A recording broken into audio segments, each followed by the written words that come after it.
Welcome to Kamen, a land where extraordinary stories unfold. Step into the lively village of Ed, where love, dreams, and destiny are bound to cross paths. Prepare for a powerful tale filled with bravery, resilience, and romance. The morning sun stretched across the village of Ik, bathing the mud-brick rooftops and emerald fields in golden light.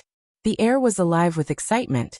Prince Emma, heir to the throne, was expected that very day. His mission: to find the queen who would stand beside him. For weeks, every eligible maiden had prepared tirelessly.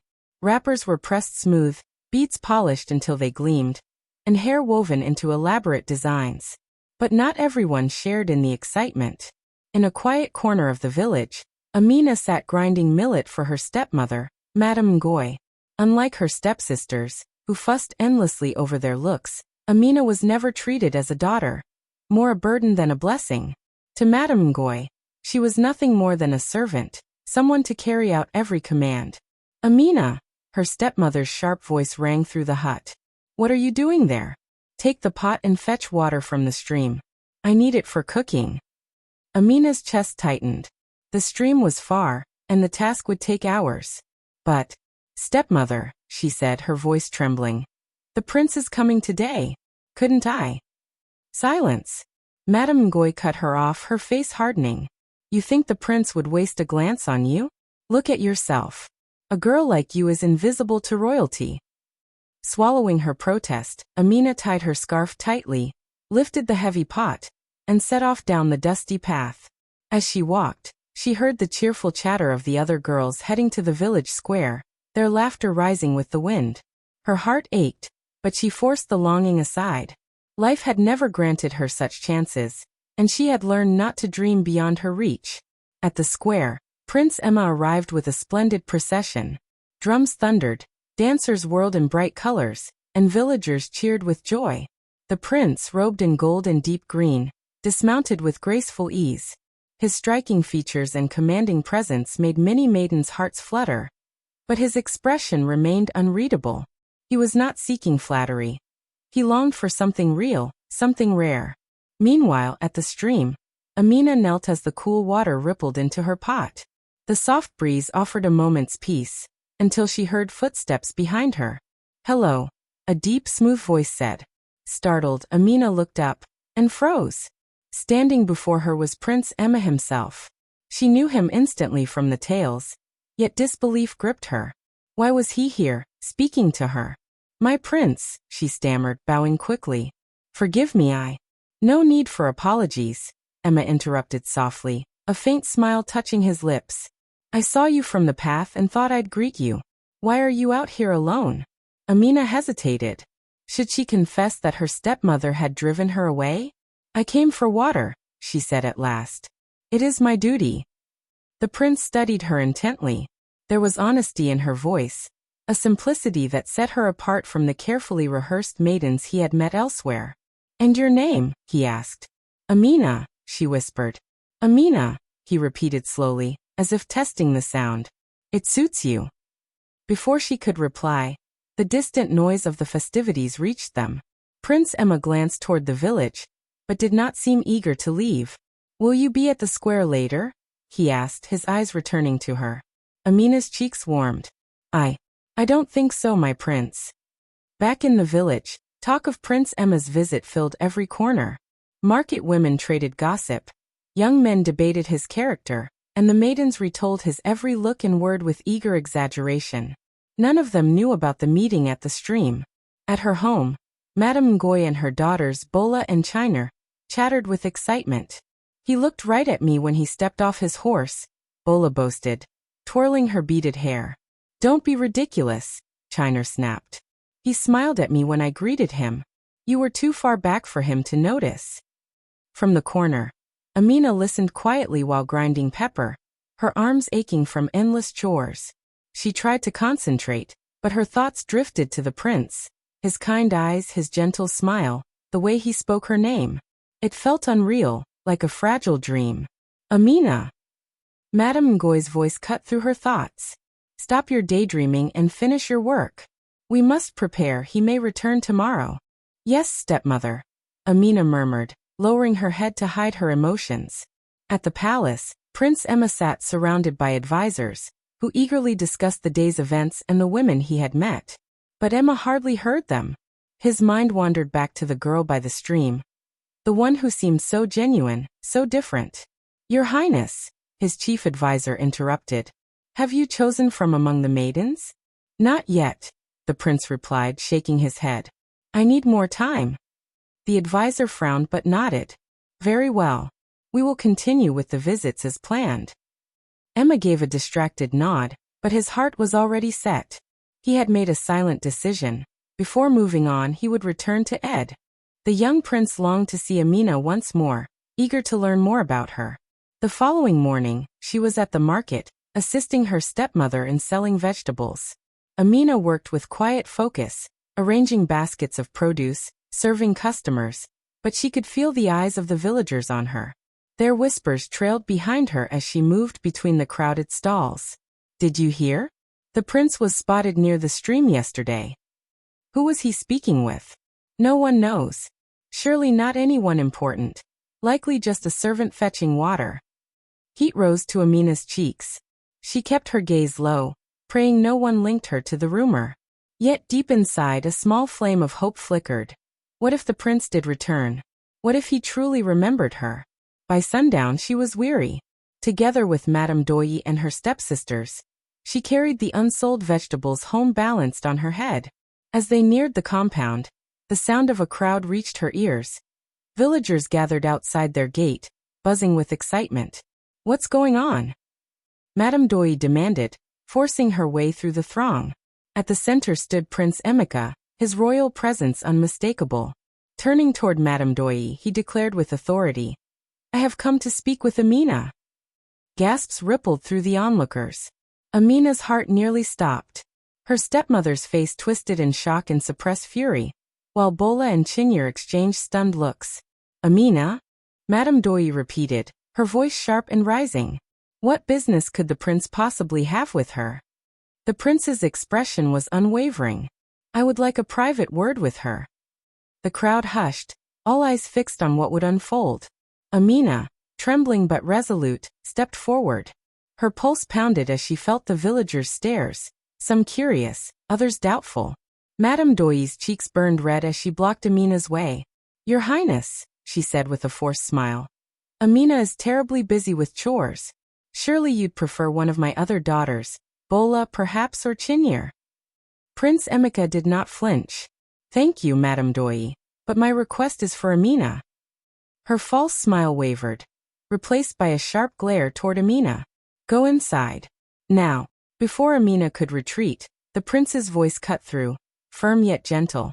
"Amina, will you come and speak with me?" The villagers gasped again. This was no suggestion, it was a command. Amina looked from her furious stepmother to the prince. She knew there would be punishment if she disobeyed Madame Doyi. Yet the steady kindness in Emeka's eyes gave her strength. "Yes, my prince," she whispered, stepping forward. The crowd parted to let her through. Madame Doyi glowered, but Amina kept her gaze lowered as she walked to the prince's side. Once apart from the others, he turned to her. "Forgive me for causing such a scene," he said softly. "I didn't wish to bring you trouble." "It isn't your fault, my prince," Amina replied, shaking her head. "I'm only surprised you sought me out at all." He smiled warmly. "Why wouldn't I? You're kind, diligent, and sincere. People like you are rare." Her cheeks grew warm. "Thank you, my prince." "I wanted to ask," Emeka continued, his tone serious. "Would you join a gathering at the palace tomorrow? I'd like the chance to know you better." Her eyes widened. "The palace? But I'm just a servant in my own home. I'm nothing like the other girls you meet." "That's exactly why I ask," he replied steadily. Amina's thoughts whirled. What would her stepmother say? What would the villagers think? Yet beneath her fear, a glimmer of hope sparked. Perhaps this was her chance to escape the life she had always known. "If my stepmother permits it, I will come," she said at last. "She will permit it," Emeka assured her. "I'll see to that. Until tomorrow, Amina." As he walked away, the crowd erupted into whispers. Amina turned back to see Madame Doyi's expression dark with rage. Behind her, Bola and Chinyere's faces twisted with jealousy. You've humiliated me, Madame Doi hissed once the villagers dispersed. We'll settle this later. Amina lowered her head and returned to her chores, but her heart felt lighter than ever. For the first time, she allowed herself to imagine a life beyond her stepmother's shadow. The next morning, sunlight washed over the village in golden light as Amina prepared nervously for the palace. Madame Doi, seething but powerless against the prince's order, shoved an old, faded wrapper into her hands. It was plain and worn, a sharp contrast to the fine gowns she reserved for Bola and Chinyere. Don't shame me further, Madame Doi snapped as Amina tied the wrapper in place. Go do whatever the prince wants, but don't forget who you are. Amina only nodded, too thrilled to let the cruelty dampen her spirit. She adjusted her scarf, lifted a basket filled with fresh fruit as a gift, and began her walk toward the palace. Villagers lined the road, their eyes following her with envy and suspicion. How did she catch the prince's attention? Some muttered. She must have cast a spell. No other explanation. But Amina ignored the whispers, her heart fixed on what awaited. The palace gates soon rose before her, tall and majestic, guarded by soldiers in gleaming armor. One stepped forward as she approached. Are you Amina? He asked formally. Yes, she answered, clutching her basket. Come with me. He led her past the great gates into the palace grounds. Amina's breath caught at the sight. Gardens perfectly kept, fountains glittering in the sun, towering walls etched with intricate designs. Walking through the carved gates felt like entering another realm. Prince Emma was waiting in a quiet courtyard, wearing a simple yet refined tunic. His smile was warm as Amina drew near.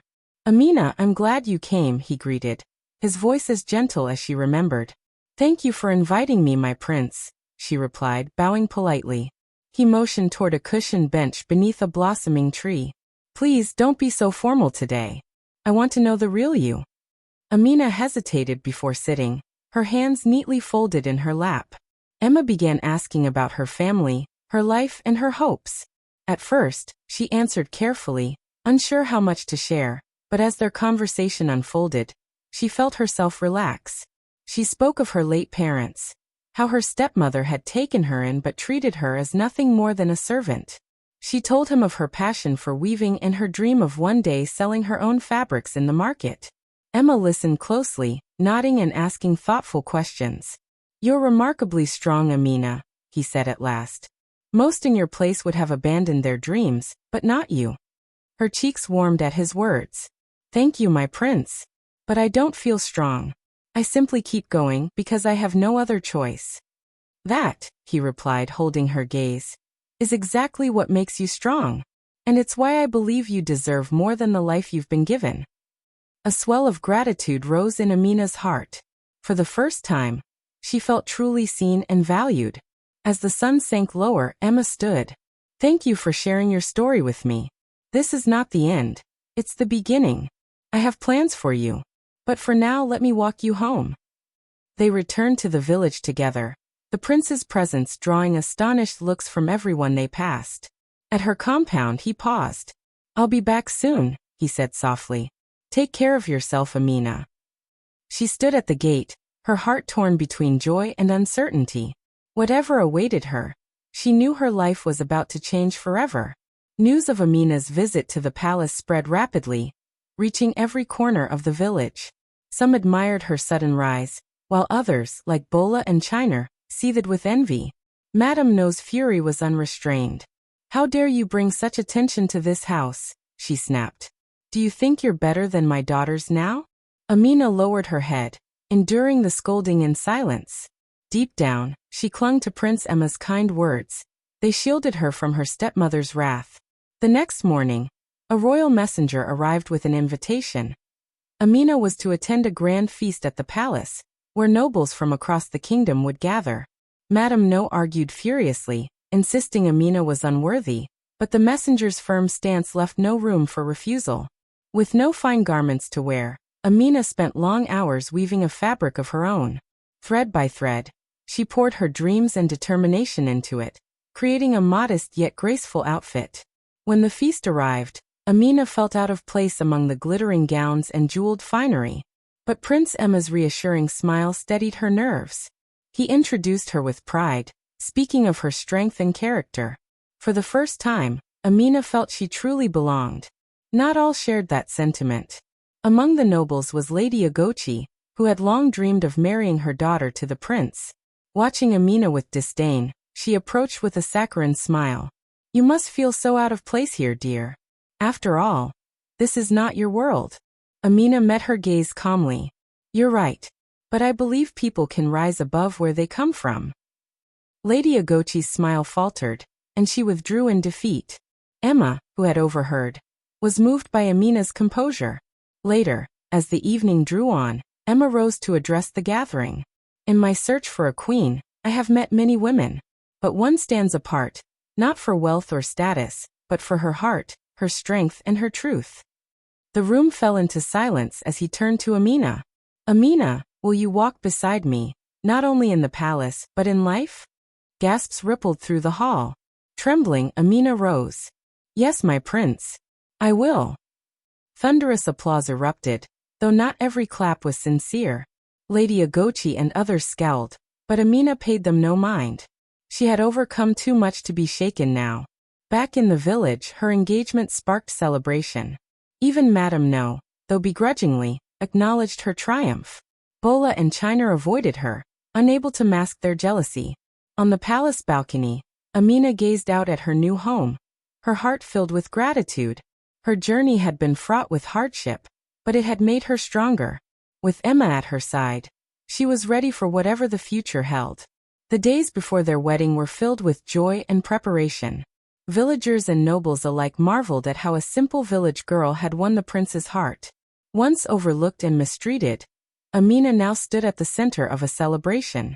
Even Madame No began treating her with reluctant respect, though Bola and China sulked in the shadows. Ever gracious, Amina invited them to join the festivities. "This is a happy time for all of us," she said gently. "Let us move forward together."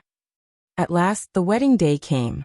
The palace gleamed with gold and green decorations. Amina, wearing a gown she had designed herself, walked down the aisle with steady steps and a heart full of joy. Prince Emma waited at the altar, his eyes filled with love and pride. As they exchanged vows, the hall erupted in cheers.